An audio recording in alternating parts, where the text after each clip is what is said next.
So I'm going to be honest here, this video that I'm making right now is literally completely being made because of you guys. Again, there was a couple of you in the comments of the last couple videos actually telling me that the Richmond Football Club have some father sons coming through. And when I originally read these comments, I thought you guys were completely pranking me because let's be honest here, Richmond, we don't get father sons. In fact, for some reason, I'm pretty sure if you look at like our 10 best premiership players of course, the big 3 years that we had, I would say probably 90% of the kids they all had were, well, all girls. And look, there's nothing wrong with that. Again, if you're having a perfectly healthy kid, that's absolutely awesome.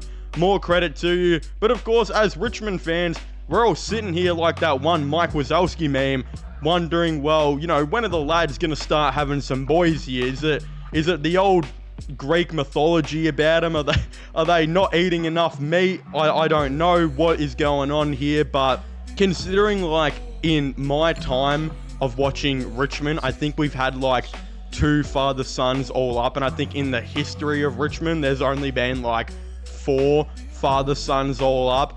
It's definitely like an obvious thing that Richmond fans are potentially hoping for some more, especially considering the 2016 premiership team by the Dogs had like 6 father sons in that team alone. And Collingwood, of course, have the Dacos boys now. I think the McGuan boys are coming through. They had the Brown boys. The Darcy Moore, of course, is a father son, etc., etc. Richmond are hoping for some father sons. And again, in today's video, we're going to be talking about all of that and more because it looks like that could very well be coming. But of course, again, there is still a decent amount of you guys who watch these videos who are not yet subscribed to the channel. So if you could do me a massive favor and not only leave a like on this video, but of course hit that subscribe button as well, it would, you know, it would mean a lot to me and make me happier than I am right now. Because again, watching Collingwood have like 3 father sons every year while Richmond were able to produce Patrick Naish, again, it takes a toll on a man's body. But one of you guys actually commented here saying that Duncan Calloway's son, Joel Bowden's son, Brian Lee's son, and Nick Daffy's son, Calloway's son probably is like top 20 odd. I think the other 3, I don't know. Again, when I saw this comment, I looked more into it, and there is a little forum thing here that says that it now makes sense why we don't have a second round next year, because Callaway's boy is tipped to be a top 15 prospect, and in 2 years' time, Brian Lee's son will most likely be a top 10 pick, I should say. Things are looking very bright for the future. Again, apparently this was said by Deledio and Shifter, which again, if it's being said by Shifter, I absolutely trust it because that man literally gets paid to watch underage boys play with a ball. Again, what a job. Who wouldn't want to do that? I reckon Michael Jackson would in fact quit singing to go and do that job if he was alive. A lot of ifs and buts in that comment I just made. But of course, yeah, this is some very exciting news considering Richmond are starting this massive rebuild, and we know just had 8 picks in the 2024 AFL draft, which should hopefully all end up being pretty good picks, as well as in 2025 we have supposed to be 2 top 5 picks, you know, because we traded for North Melbourne's first round pick. Things are starting to look very, very bright for the future. And let's just say this Callaway's son, of course, it being, I think it's Duncan Callaway's son, not Andrew being the brother who won Richmond's Best and Fairest in 2000 and made the All-Australian in 2000 as a backman. I believe this is Duncan Callaway's son who started before Andrew, I think. Yeah, they both played in the 90s.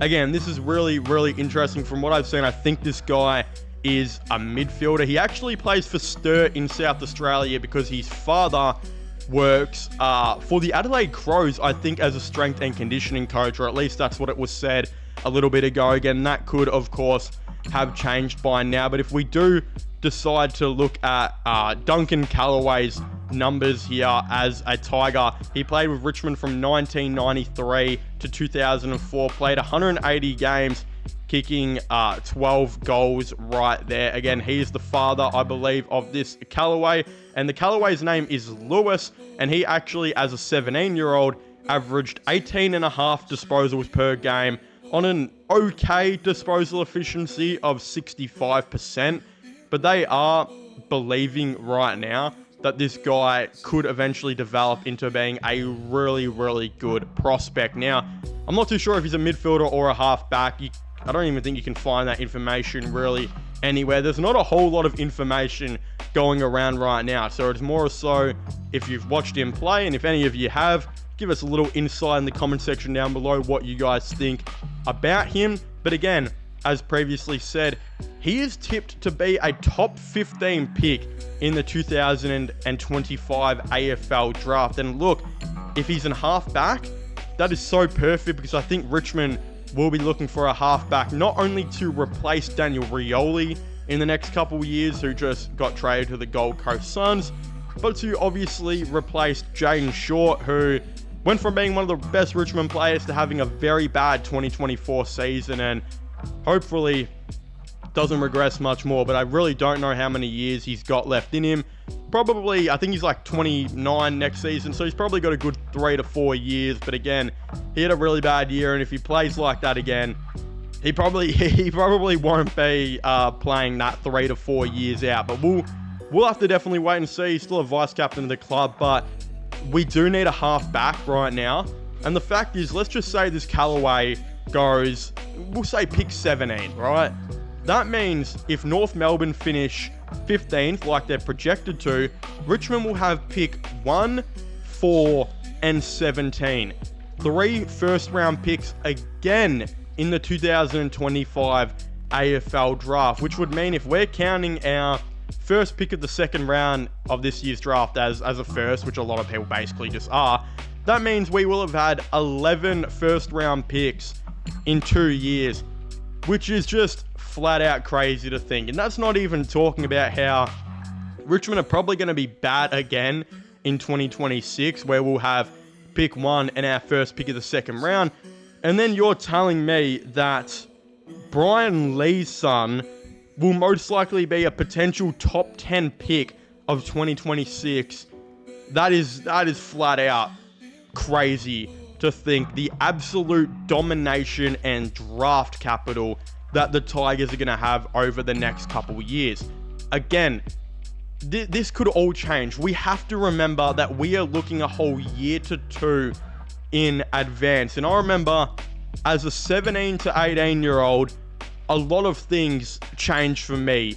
Mainly how big my willy was. That definitely took a little bit of a jump. I'm not even going to lie. I would personally show you guys, but I think this video would not only get age restricted, but I'm pretty sure it would definitely be on the internet. Again, let me know if you guys want me to make an OnlyFans. We'll have to make that happen. But I remember not only was I changing a lot to 17 to 18 in terms of PP size, but that was like the short period of time where I had bulk pimples on my head and freaking hated the world. Again, I was one of the lucky ones who never really got pimples. I was a pretty clean eater before COVID started. I was very, very slim. I didn't put on the 30 kilos until COVID started. So I was a pretty good eater and I barely ever got pimples. But I tell you what, in that short period of time, it made me want to hate life. And where I'm trying to get at here is, again, a lot of things happen to a lot of different people. And it's very hard to predict what's going to happen in a person's life if they will continue on the trajectory that they are right now, or what is going to happen. Again, this Callaway could also very well grow. I believe he's listed at 183 centimeters.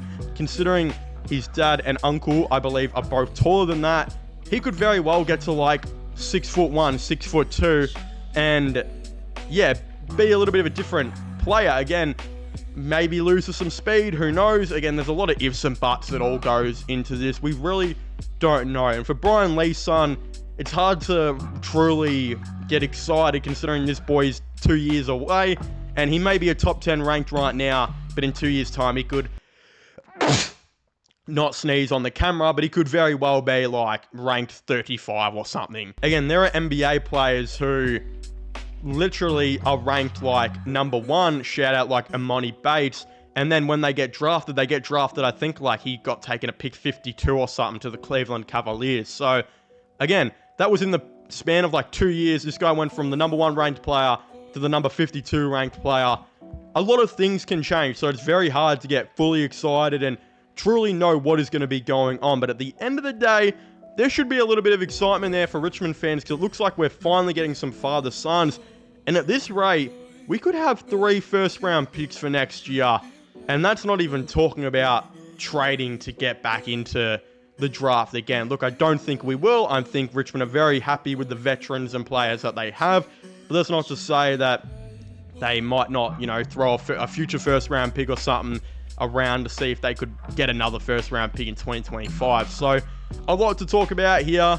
I would very much like to hear all of your thoughts and opinions in the comment section down below. It would mean a lot to me to hear how you guys think about all of this and whatnot. Again, don't forget to subscribe to this channel for all the latest sports content and news. Subscribe to my gaming channels and my IRL/vlogging channels, which will all be getting linked in the description down below.